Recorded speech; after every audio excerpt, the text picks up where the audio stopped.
अधूरे ख्वाब। बाब एक, खामोशियों का बूझ। फिजा में सर्द हवा की खनकी थी और बादलों ने आसमान को ढक रखा था। रोशनी की एक किरण भी जमीन पर ना पहुंच रही थी। अंदर कमरे में सिद्रा अपने बेड पर बैठी हुई थी। उसके हाथों में अपने वालिद की तस्वीर थी जो उसे देखकर हमेशा मुस्कुराते थे, मगर अब सिर्फ एक खामोश तस्वीर थी।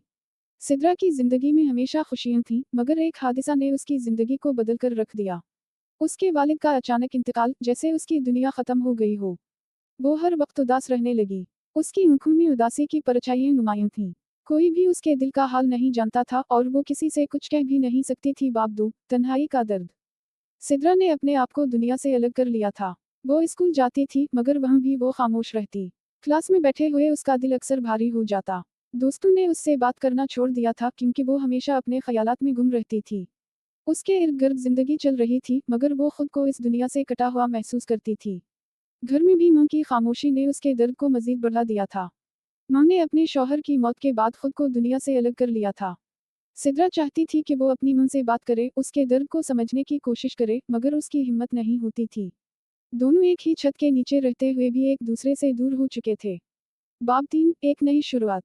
एक दिन सिद्रा के स्कूल में एक नई टीचर आई। उन्होंने सिद्रा की खामोशी को फौरन महसूस किया। उन्होंने सिद्रा को क्लास के बाद रोककर उससे बात करने की कोशिश की। पहले तो सिद्रा ने कोई जवाब ना दिया, मगर टीचर की नरमी और मोहब्बत ने उसके दिल को छू लिया। आहिस्ता आहिस्ता सिद्रा ने अपनी जिंदगी की कहानी उन्हें सुनाई। अपने वालिद के बिछड़ने का दिख, मां की खामोशी और अपनी तन्हाई की बातें। टीचर ने उसे तसल्ली दी और कहा कि दर्द जिंदगी का हिस्सा है, मगर उस दर्द को अपने दिल में बसा कर रखने से जिंदगी रुक जाती है।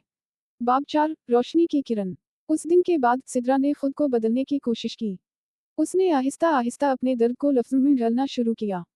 वो अपने जज्बात को एक डायरी में लिखने लगी, जिससे उसके दिल का बोझ हल्का होने लगा।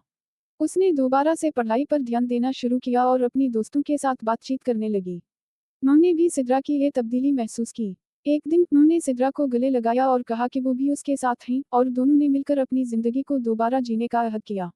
बाब 5, एक नई सुबह। वक्त गुजरने के साथ सिद्रा की जिंदगी में खुशियों की किरणें वापस आने लगी। उसने सीखा कि जिंदगी के दुखों से भागना नहीं चाहिए, बल्कि उनका सामना करना चाहिए। उसने अपने वालिद की यादों को अपने दिल में बसाया, मगर अब वो यादें उसके लिए दर्द का बायस नहीं थीं, बल्कि उसकी ताकत बन गई थीं।